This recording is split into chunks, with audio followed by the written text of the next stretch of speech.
Muy buenas tardes con todos los participantes. Les saluda la doctora Cintia Honorio desde las instalaciones de la Dirección de Infosalud, de la Dirección General de Telesalud, Referencia y Urgencias del Ministerio de Salud. Empezaremos la telecapacitación programada para el día de hoy, martes 22 de enero, con el tema vulvovaginitis en niñas y adolescentes, a cargo del equipo del Instituto Nacional de Salud del Niño Breña. Quisiera recordarles que cualquier pregunta, duda o consulta pueden hacerlas llegar mediante el chat en cualquier momento de la exposición, las cuales serán respondidas al término de la misma. Bienvenido, equipo del Instituto Nacional de Salud del Niño Breña. Un gusto, como siempre, tenerlos con nosotros. Hola, compañero de trabajo, vamos a continuar con la telecapacitación. Esta vez tenemos un tema muy bonito, muy interesante sobre las niñas y va a ser tratada por la doctora la doctora Elena García, entonces del Servicio de Ginecobstetricia de nuestro instituto. Entonces le damos pase a la doctora, puede comenzar. La doctora García, señora García. Buenas tardes con todos. En esta oportunidad vamos a tratar un tema muy importante, de consulta frecuente y muchas veces de manejo un poco complicado cuando no tenemos la información necesaria. Vamos a tratar sobre la vulvovaginitis en niñas y adolescentes. Tenemos que partir por algunas definiciones. Vulvitis es cuando tenemos una inflamación en la parte externa de la vulva. Una vaginitis es cuando tenemos una inflamación, pero a nivel de la vagina y generalmente va acompañada de flujo. Y una vulvovaginitis cuando tenemos una niña que presenta irritación tanto en la parte externa como interna de la vagina asociado con un flujito vaginal. Es importante ver que la patología ginecológica de la vulvovaginitis es frecuente en las niñas prepúberes menores de 9 años, entre el 50 y 70%. El flujo en la infancia es siempre patológico, es decir, las niñas menores de 9 años no deben presentar ningún tipo de secreción por el genital. Cualquier flujo que presente ya se considera patológico. Hay múltiples causas, puede ser bacterias, virus, hongos, parásitos, o también tenemos las causas no infecciosas, como por ejemplo el estímulo temprano estrogénico, llámese pubertad precoz, que puede hacer que niñas pequeñas puedan tener mucosidad.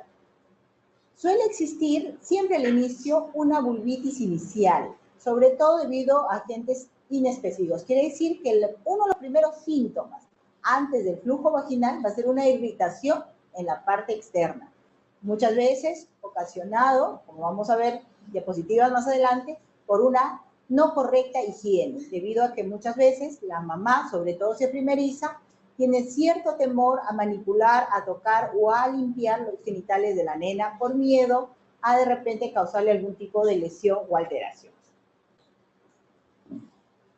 La flora vaginal normal está compuesta por muchos tipos de gérmenes y todos actúan o viven dentro de un ambiente de codominancia. Cuando alguna de estas bacterias supera su número, es que nosotros podemos tener una infección vaginal.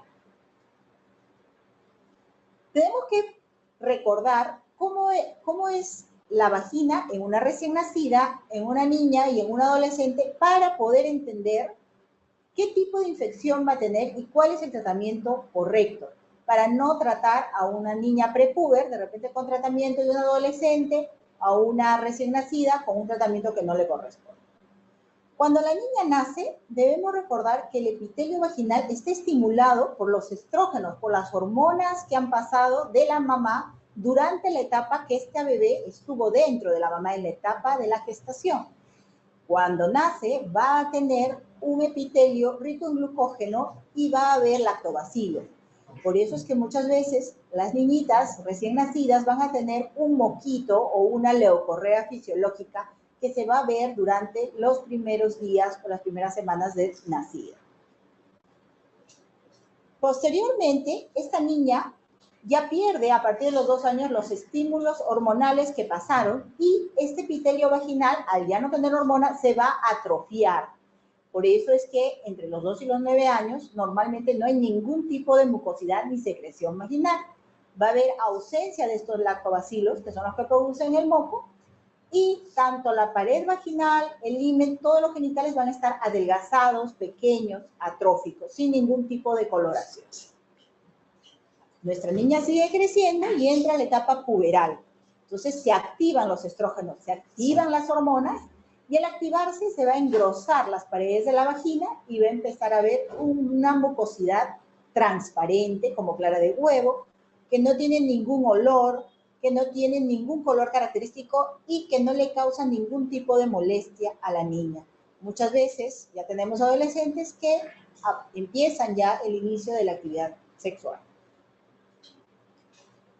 Habiendo entendido estas diferencias en cuanto a la vagina de una recién nacida, de una niña y un adolescente, tenemos que ver los factores predisponentes. ¿Y cuáles son los factores que van a facilitar una infección vaginal en las niñas? Que los genitales, como ya habíamos dicho, están atrofiados, es decir, están poco desarrollados. La distancia entre la entrada de la vagina y el ano es muy corta, es muy pequeña, entonces es fácil que haya una contaminación por heces a nivel vaginal. El ambiente hormonal, o sea, la vagina está seca, está hipoestrogénica porque la niña pequeña no produce hormonas y entonces no tiene bacterias que las defiendan, no existen los lactobacilos. Y una mala técnica de limpieza. ¿Por qué? Porque la mamá muchas veces tiene miedo a manipular los genitales en la niña pequeña, muchas veces se va a utilizar pañitos húmedos, entonces no va a haber una correcta higiene.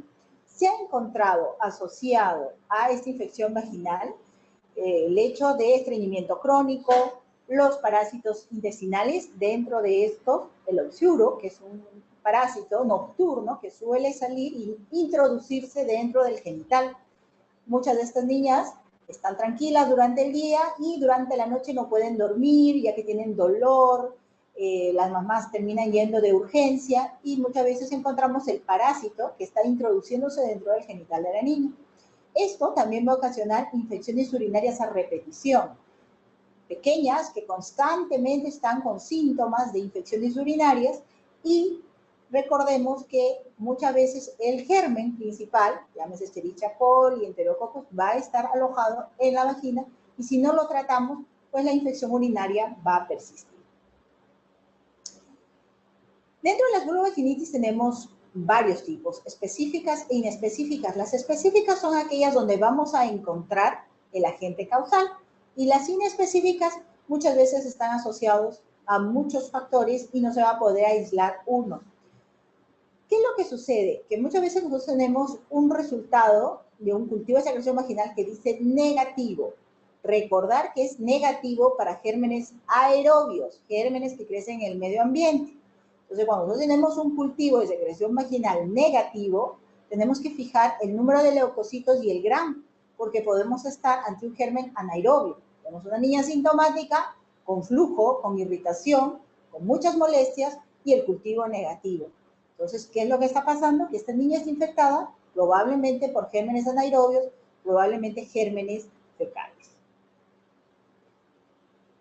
Como ya habíamos mencionado, los factores de riesgo, la técnica inadecuada de la higiene genital. ¿Cómo debe ser en niñas pequeñas o menores de 9 años? Lo ideal es que sean echadas con una chata de plástico, lavarles en la mañana, en la noche y después de hacer deposición. Es importante que después de que la niña hace deposición, se limpie con papel higiénico y no con toallas húmedas. Después de que hacemos la higiene del ano, secar con un papel, toalla de preferencia, porque muchas veces la misma toalla la estamos usando varias veces y esta toalla no la lavamos con frecuencia. Es importante lavar mañana, noche y después de hacer reposición. Cambio de ropa interior 2 veces al día. Y es importante que la ropa interior sea lavada. Muchas veces se le cambia a la niña un lunes y se está lavando recién un fin de semana 10, 12, 14 ropas interiores que han estado a la intemperie, que han estado ya colonizadas por gérmenes. Y el planchado es importante antes de colocar la prenda a la niña. Siempre se recomienda que el número de ropas interiores sea el menor número posible, porque cuanto más ropa interior tenga la niña, más muchas veces va a demorar el cambio, o algunas veces si la niña tiene 20 ropas higiénicas, esperamos hasta que el número 20 esté lista para usarla y es una ropa que ha estado durante mucho tiempo guardada, expuesta a contaminantes del medio ambiente. Es importante la desparasitación en las niñas No necesariamente un examen parasitológico negativo nos indica que esa niña no tiene parásitos. Muchas veces se han encontrado los parásitos, se ha observado los parásitos y podemos tener un examen parasitológico negativo. Entonces es importante dar tratamiento y tratar de identificar el agente patógeno específico. Hay algunas características como para determinar si tenemos una infección inespecífica o específica. Las inespecíficas generalmente los flujos van a ser intermitentes. Va a haber épocas donde la niña va a tener flujos, va a haber épocas donde va a estar mucho mejor, podemos tener lesiones, podemos tener historias donde estuvo bien un tiempo y luego constantes recaídas. Son pacientes que generalmente tienen una historia de años de infección vaginal. Y las específicas, el flujo siempre está y con alguna característica, dependiendo del tipo de germen que es el causante. Podemos tener lesiones, podemos tener úlceras y muchas veces las infecciones vaginales pueden ocasionar sangrado vaginal, motivo de alarma y de acudir a una emergencia pensando de repente en algún tipo de lesión más severa.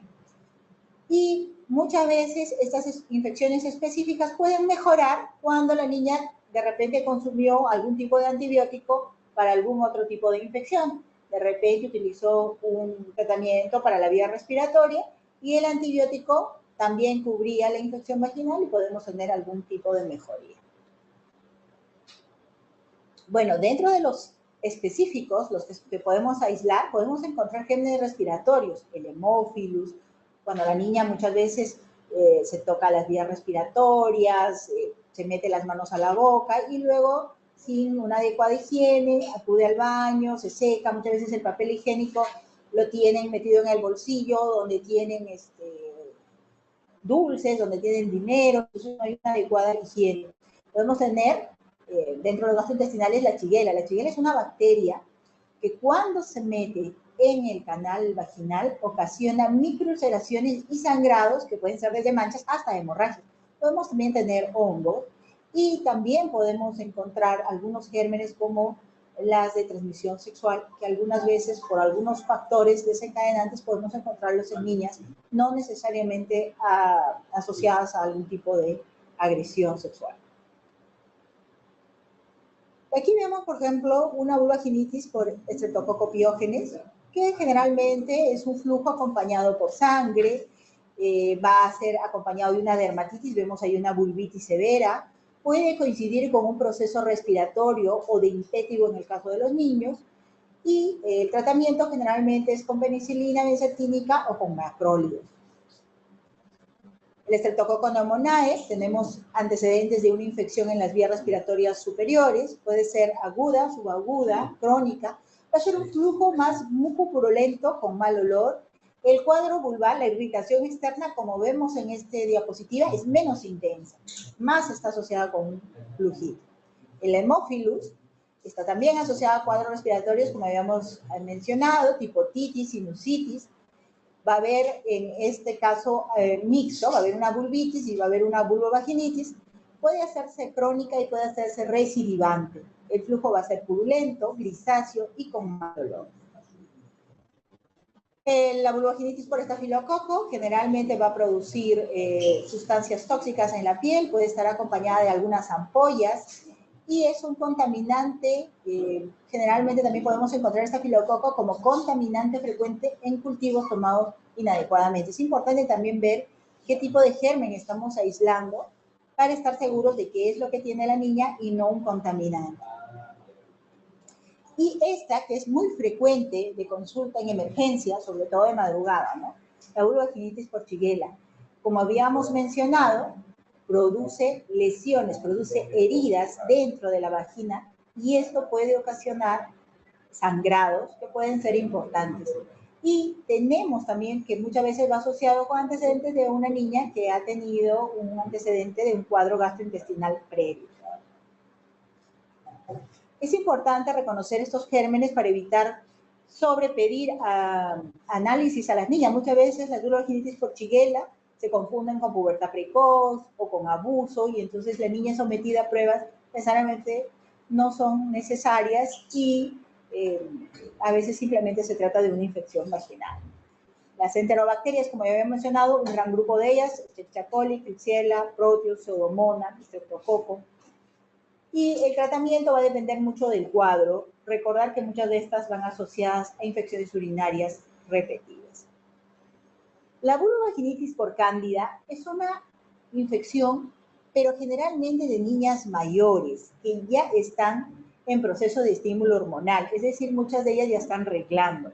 Algunas veces a niñas pequeñas, que ya hemos mencionado que su epitelio es atrófico, no tienen lactobacilos, se da tratamiento para hongos, ¿no? Con cremas que son específicas para hongos cuando, como ya hemos mencionado al inicio, no tienen el medio para cultivo ideal para hongos. Entonces recordar que la cándida es más para niñas mayores, evitar usar antimicóticos en niñas pequeñas. Y se va a asociar mucho también a la higiene, al uso de antibióticos. Vamos a tener también en las diabetes juveniles o en pacientes inmunosuprimidas cuadros de candidiasis severa. Entonces, aquí tenemos un fluxograma de las vulvovaginitis, donde podemos tener una vulvovaginitis con sangrado o sin sangrado. Podemos encontrar un agente específico, que puede ser respiratorio, entérico, una infección de transmisión sexual. Podemos tener sangrado, como ya había mencionado, que puede estar asociado a un condiloma, un cuerpo extraño, un trauma, un prolapso uretral. Y podemos tener también una flora completamente normal. Entonces ahí tenemos que sospechar de repente de alguna malformación congénita, una fístula, un cuerpo extraño. Las bolitas de papel, cuando las niñas muchas veces al secarse se friccionan, el papel higiénico deja unas pelotitas y estas pelotitas se introducen dentro de la vagina. Hemos encontrado cuerpos extraños de papel higiénico, hormiguitas, lanitas, hemos encontrado arena. Muchas veces se introduce dentro del genital y es factor de vulvovaginitis crónica. El diagnóstico, como ya había mencionado, es muy importante la edad de la paciente para enfocarnos en qué tipo de patología estamos pensando. ¿Qué enfermedades tiene la niña? Sobre todo si tiene enfermedades preexistentes que están asociadas a inmunodepresión. ¿Cómo lava la mamá el genital de la niña? ¿Cuántas veces? ¿Cuál es su ritmo de limpieza?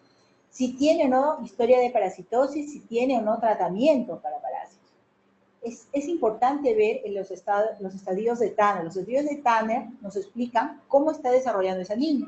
Si nosotros tenemos una niña que viene por sangrado genital, pero encontramos que el desarrollo mamario no se ha presentado, entonces podemos sospechar en una infección vaginal. Si tenemos la misma niña, pero con un estadio de Tanner en estadio 4 o en estadio 5, una mama desarrollada, podemos sospechar en una pubertad precoz. ¿Cuál es el estado general de la niña? La mamá nos puede decir que la lava 3 veces al día, pero ¿en qué condiciones llega a nuestra consulta esa niña? ¿Cómo está la niña? Si la irritación es solo externa, entonces puede estar asociado simplemente a una higiene, si hay o no hay flujo, cómo está el ano, hay signos de rascado en el ano, y el tipo de manchas que podemos observar en la trucita.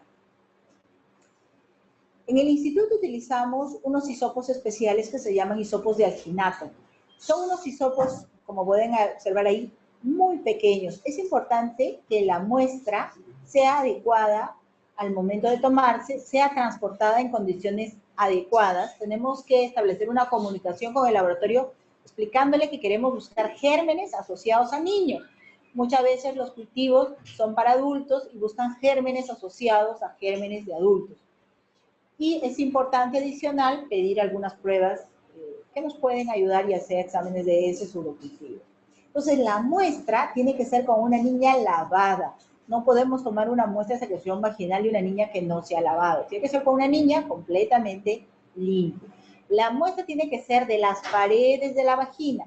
No puede ser de la parte externa porque vamos a tener contaminantes, muchas veces la Escherichia coli, y no es lo que la niña tiene. Entonces, introducir el hisopo con delicadeza dentro del genital de la niña. Estos hisopos son pequeños, los de alginato, y tomar una muestra de las paredes del genital. Es importante explicarle a la mamá en qué consiste la muestra, porque existe poco conocimiento incluso sobre la anatomía genital. Muchas veces piensan que el genital o la vagina está completamente cerrada, y no, el genital tiene una apertura por donde nosotros podemos introducir el hisopo de alginato, que es muy delgado, y tomar una muestra sin ocasionarle ningún daño, aún siendo una recién nacida, una pequeña. Entonces, explicar la anatomía del genital y absolver todas las dudas que podamos tener. Podemos tener algunas pruebas de imágenes, tipo radiografía o ecografía pélvica, si sospechamos de cuerpo extraño. Y existe una prueba que se llama la vaginoscopía, si ya tenemos una vulvovaginitis que es crónica, recidivante, si tenemos sangrados y no encontramos una causa definida. Este es un equipo de videovaginoscopía, es una cámara de video muy fina que se introduce dentro del genital de la niña y nos permite observar como si hiciéramos una especuloscopía dentro del genital de la niña si tenemos alguna fisura, un cuerpo extraño, una herida, una lesión, una cánula muy pequeña, atraumática. Lo hacemos con la niña en sedación para evitar que la niña se asuste, se vaya a mover, pero en general no produce ningún tipo de lesión. Entonces, ante el primer episodio de infección, tenemos que, lo primero, implementar hábitos adecuados de higiene. Si mejora, entonces quiere decir que lo único que necesitábamos era enfatizar sobre este punto. Si persiste, podemos hacer un parasitológico, tratamiento parasitológico familiar y un cultivo de secreción. Si el cultivo de secreción es negativo, entonces tenemos que insistir en las medidas higiénicas y de repente repetir un nuevo cultivo. Y si el cultivo es positivo, dar de acuerdo al antibiograma. Recordar que los cultivos negativos con gram positivo y leucocitos aumentados son positivos para anaerobios. El tratamiento va a depender mucho del agente etiológico, pero lo primero es la higiene genital, como ya les había mencionado, en la mañana, en la noche y después de hacer reposición, no con pañitos húmedos. El uso de jabones neutros o de pH ácido. Las niñas pequeñas, y nuevamente, volvemos a las primeras diapositivas, tienen el pH neutro, entonces no se usan jabones especiales o medicados o con pHs especiales. El jabón de glicerina, cómodo, barato, asequible, es muy bueno para utilizar en niñas e incluso en adolescentes. No usar cremas protectoras, muchas veces abusamos de las cremas para tratar de curar la vulvitis, la parte externa, cuando el problema está viniendo desde la parte interna. El uso limitado de toallas húmedas, el uso limitado de ropas sintéticas. Tenemos cada vez mucho más niñas que usan ropas que son sintéticas, ajustadas, de licra, niñas con sobrepeso, que hay mayor calor y humedad en la zona genital y que favorece la infección. Y cuidado en los útiles de aseo, como habíamos dicho, la misma toalla la podemos estar utilizando 2, 3, 4 veces y de repente con esa misma toalla nos secamos todas las diversas partes del cuerpo o incluso esa misma toalla puede usar por otros miembros de la familia. Bueno, el tratamiento para el osuro, nosotros solemos utilizar albendazol, 400 miligramos, que puede ser en dosis única o repetida, 200 ahora y en 15 días, la segunda dosis. Usamos también la nitoxanida, 7.5 miligramos kilo día, 2 veces al día por 3 días. El tratamiento antibiótico para gérmenes anaerobios, metronidazol a 30 miligramos kilo día, cada 8 horas por 10 días. Gram negativo, ciprofloxacina de 15 a 20 miligramos kilo día, cada 12 horas por 10 días. Mandamos dosificar, la farmacia de acá del instituto manda dosificar la dosis que podamos necesitar. Shigella, lamentablemente, uno de los mejores antibióticos que teníamos para esto está siendo el idíxico. Lamentablemente, actualmente ya no encontramos con facilidad en el medio, pero era uno de los mejores. Y bueno, de ahí tenemos ciprofloxacina, que es el segundo en elección. Hemophilus chloramphenicol, 50 miligramos kilo día, por 10 días. Para Gardnerella mobiluncus podemos usar metronidazol a 30 miligramos por kilo día, pero es importante que si encontramos Gardnerella mobiluncus en una niña, también tratemos a la mamá, porque es muy probable que la mamá también esté con infección vaginal y pueda ser la puerta de contaminación para esta niña. Dentro de cremas locales, una vez que ya la niña ha mejorado, ya no tenemos una vaginitis, sino solamente una vulvitis, podemos usar cremas que tengan óxido de zinc, sobre todo para cuando la parte externa genital ha quedado roja, pero ya no tenemos flujo. Es al final del tratamiento, no es de primera elección los tratamientos con cremas en niñas.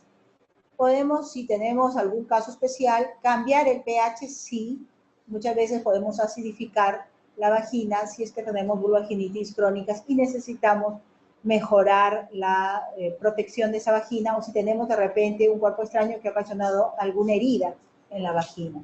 También lo podemos mejorar con estrógenos locales, estriol o promiestriene, y eso son para casos muy especiales e incluso casos que ya de repente han pasado por una videovaginoscopía.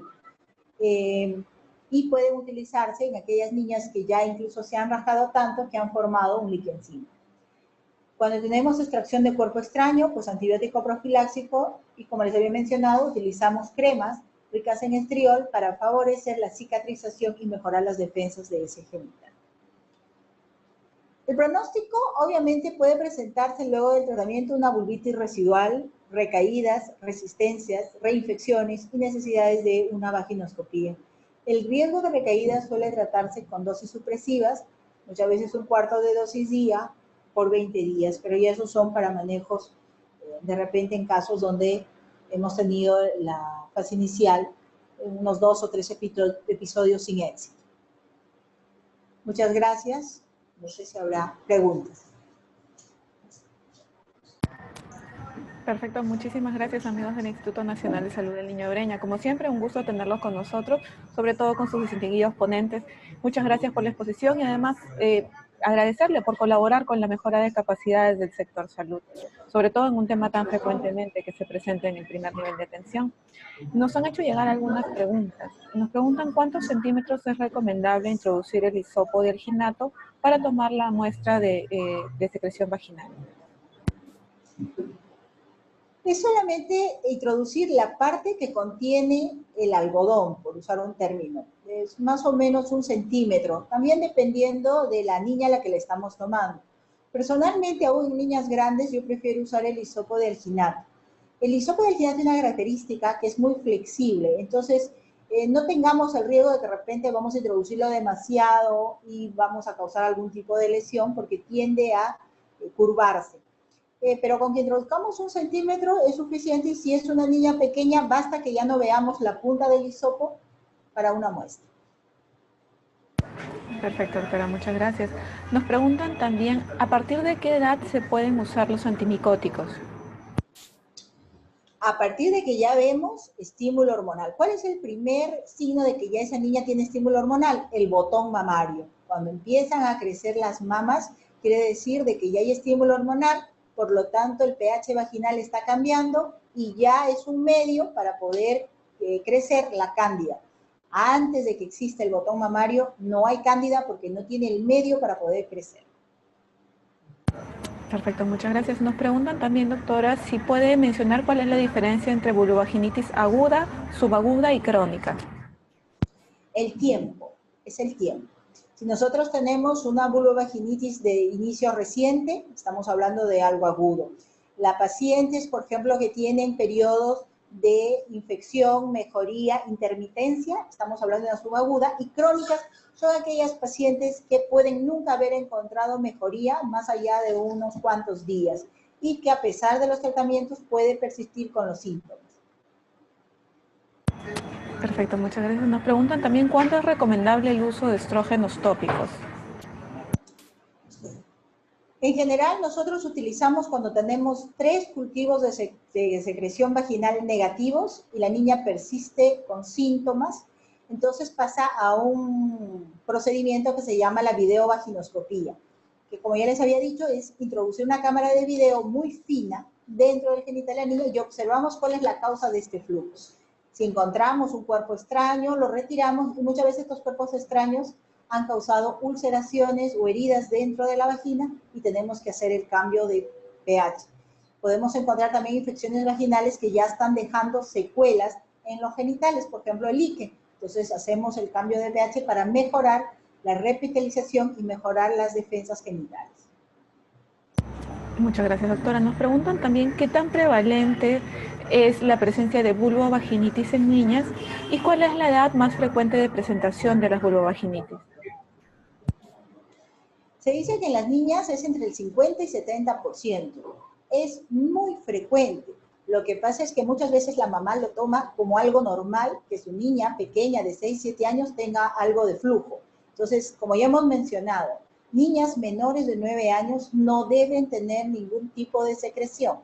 Y se dice que más o menos el 70% de las niñas van a tener este tipo de infecciones. Y en adolescentes aumenta mucho más. Lo que pasa es que muchas veces el adolescente ya no informa a la mamá o la mamá a veces ya no evalúa a la niña que está teniendo un flujo de color verde o amarillento y algunas veces incluso ya ha iniciado actividad sexual y por temor no comunica que está teniendo esa patología. Perfecto, muchísimas gracias. Nos preguntan también, ¿cuál es el agente etiológico vinculado más frecuentemente en niñas versus en adolescentes? Escherichia coli en niñas y en adolescentes tenemos cándida, tenemos gardnerella y tenemos mobilurus. Perfecto, muchas gracias. Nos preguntan también, para la higiene de las niñas, ¿qué sustancias no estarían recomendadas? ¿Es recomendable el uso de agua con vinagre o el uso de jabones vaginales comerciales? Volvemos a las primeras diapositivas, por eso es que empecé con esto. Recordar que el pH de la vagina de las niñas es neutro, por lo tanto, el jabón para la higiene de las niñas tiene que ser un jabón neutro. ¿Cuál es el jabón neutro más barato que puede existir y más fácil de conseguir? Los jabones de glicerina. Nosotros usamos medios alcalinizantes, tipo el agua de vinagre, en el caso de cándida. Entonces, si tenemos una niña pequeña que no va a tener cándida porque su pH vaginal no permite, no debemos usar este tipo de sustancias. Ahora, en el caso de las candidas, que estamos hablando de niñas mayores, tenemos otros medicamentos que son mucho mejores que estos medicamentos de alcalinizar la vagina, ¿no? Cambiarle el pH a la vagina. Tenemos tratamientos antimicóticos muy buenos, que incluso están coberturados por el CIS, que nos pueden ayudar para este tipo de infección. Pero en el caso de niñas pequeñas, agua y jabón de glicerina. No necesitamos ningún tipo de jabón medicado o especial. El pH de la niña es un pH neutro, no necesita más que un jabón neutro. Perfecto, doctora, muchas gracias. Nos preguntan también, en el caso de tener una paciente con un himen impermeable, ¿cómo se podría proceder para la evaluación correspondiente? No entendí muy bien, pero supongo que debe ser un himen no perforado. Tiene que venir para hacer un tratamiento quirúrgico y poder realizar la apertura himenial, porque de niña no va a tener problemas, pero al momento que venga la regla va a tener problemas porque no va a haber por dónde evacuar este flujo y va a venir con dolor, con muchas molestias, ¿no? Entonces, el himen imperforado es una patología quirúrgica. Podemos tener alteraciones de himen tipo himen cribiforme, himen tabicados. Entonces son patologías que si se identifican deben ser derivadas para poder dar la solución quirúrgica antes de la pubertad. Perfecto. Nos preguntan también, en caso de abusos sexuales, ¿pueden confundirse esta etiología o hacer la disquisición con shigellosis? No, las shigella son microulceraciones y vemos un himen completamente anular que tiene como unas elevaciones rojas. En cambio, en los casos de abuso y dependiendo de la edad de la niña, podemos tener lesiones muy importantes, podemos tener desgarros completos o incompletos y el sangrado, si son niñas pequeñas, incluso va a requerir una reparación en sala de operaciones. Entonces, la shigella es un genital muy rojo, muy eritematoso, con microulceraciones, puede ser un sangrado abundante, pero vemos un himen completamente íntegro. Perfecto. Nos preguntan también, doctora, con respecto a la coloración de los flujos vaginales, si en el caso de las niñas el color blanquecino va a estar asociado a candidiasis y también los flujos de color verdoso o amarillento, hacia qué etiologías pueden estar orientarnos. Bueno, nuevamente, las niñas es poco probable que tengan cándidas, salvo que sean niñas muy inmunodeprimidas. Entonces, la cándida es una característica que es una secreción grumosa, algunas veces verdosa, y es una patología más de adolescentes. En cuanto a niñas, el principal agente etiológico es la Escherichia coli. Y dependiendo de la contaminación, porque muchas veces no vamos a tener un solo germen, a veces aislamos Escherichia coli más Enterococcus fecalis, ¿no? Entonces hay una infección mixta es el color que va a variar, pero tampoco podemos decir que hay una característica específica, porque muchas veces vamos a encontrar vulvovaginitis mixtas, donde no vamos a tener un solo germen, sino una combinación de gérmenes, y esto va a hacer que el flujo tenga diferentes tipos de colores o tonalidades. Perfecto, doctora. Esto ha sido respondido previamente, pero quizás para aclarar nuevamente. Sí, en los recién nacidos y lactantes también debemos hacer uso de jabones de glicerina para la higiene vaginal. Sí, todo lo que son recién nacidos, y es importante la higiene. Nosotros acá en el servicio del Instituto Nacional tenemos un consultorio de consejería, porque muchas veces las mamás tienen temor a abrir el genital de la niña, a hacer la higiene correcta, porque piensan que van a lesionar o van a lastimar a la niña. Entonces, si existiera alguna duda, nosotros con mucho gusto para brindarles consejería en cuanto a técnica correcta de higiene genital. Parece sencillo, pero lamentablemente cuando uno es madre primeriza, tiene muchos temores, tiene muchos miedos. Como les explicaba, a veces hay un desconocimiento incluso de cómo es el genital de una mujer, con mayor razón cómo es el genital de una niña.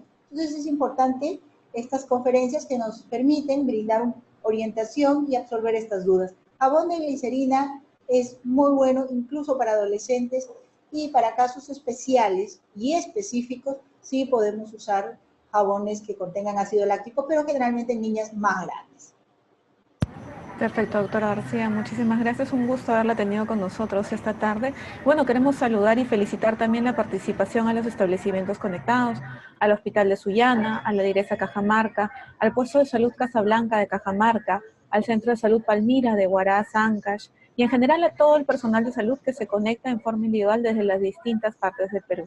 Muchísimas gracias también a todo el equipo del Instituto Nacional de Salud del Niño Breña, que siempre contribuye con información para nuestro personal de salud. Doctora, una pregunta muy inoportuna, pero se me quedó grabado acá en cuanto al hisopado de una niña. Ese hisopado solamente lo hace el especialista, pero no lo puede hacer, imagino, un pediatra o un médico general. Si se capacita, es sencillo de tomar. Lo que pasa es que sí, existe mucho temor a veces en manipular incluso para los profesionales los genitales en el caso de las niñas, y más aún si son recién nacidas. Pero realmente la técnica no es muy difícil. Sería bueno coordinar charlas para que ustedes puedan apreciar. Nosotros acá tomamos entre 18 y 20 muestras de secreción vaginal en niñas, desde recién nacidas hasta adolescentes, y la práctica, la técnica hace que sea realmente bien sencillo, pero sí es importante poder observar, poder capacitarnos para darnos cuenta de cuál es la mejor manera de tomar la muestra, ¿no? Doctora, para insistir en esto, un médico joven, muy brevemente, lo hace en su consultorio privado, no es recomendable hacerlo. Tiene que tener la capacitación y tiene que, por lo menos, haber visto cómo se toma una muestra. Pienso de que si ha visto, no es difícil. Y tiene que, primero, la parte importante, nosotros hemos recalcado, es explicarle a la mamá en qué consiste la muestra.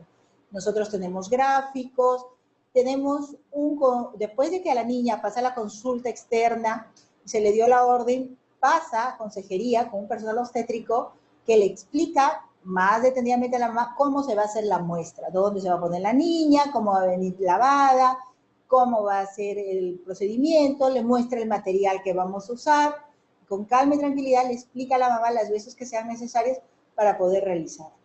Realmente tomar una muestra de secreción vaginal no es difícil, pero sí es importante haber visto o haber observado cómo se realiza, sobre todo cuando son niñas que están muy nerviosas, están muy asustadas. Entonces tenemos ciertas técnicas que nos favorecen a poder hacer la toma de muestras. En niñas con habilidades especiales también tenemos ciertas técnicas para poder facilitar la toma de la muestra. Ya, doctora, gracias. Entonces, le agradecemos a la doctora por su exposición, un tema muy importante, un tema que apasionaba a nosotros con lo que hacíamos en esas épocas 7-7, 7-6, 7-5, el famoso lavado con vinagre blanco. Era lo único que hacíamos, no había la especialidad de ginecología pediátrica, ahora ya es otro tiempo y los médicos estarán mejor preparados para ello. Entonces, doctora, muchísimas gracias por su exposición de importancia. Doctora, entonces le damos pase. Muchas gracias por la invitación. El Servicio de Ginecología Infanto Juvenil del Instituto Nacional de Salud del Niño está llano a absolver cualquier duda, cualquier información o cualquier apoyo que necesiten de parte de nosotros. Todo el personal, y en mi caso como jefa del servicio, dispuestos a colaborar con todos los profesionales que tengan alguna sugerencia, alguna duda diagnóstica. Ahí tienen el celular y el correo donde se pueden comunicar. Nosotros con mucho gusto los vamos a atender. Muchísimas gracias, doctora García, nuevamente. Muchísimas gracias, amigos del Instituto Nacional de Salud del Niño Breña. Y bueno, a todos nuestros participantes, invitarlos a suscribirse al canal de Telesalud Minsa, en el cual encontrarán esta y las demás exposiciones llevadas hasta el momento. Queremos asimismo invitarlos para las siguientes telecapacitaciones, las cuales se realizarán el día de mañana. A las 9 de la mañana tendremos el tema conjuntivitis, a cargo de la Dirección de Infosalud del Ministerio de Salud. A las 10 de la mañana tendremos vértigo posicional, a cargo del Instituto Nacional de Ciencias Neurológicas. Y a la 1 de la tarde tendremos hernia inguinal en pediatría, a cargo del Instituto Nacional de Salud del Niño Breña. Un gusto haberlos tenido con nosotros. Nos vemos en las siguientes telecapacitaciones. Hasta luego.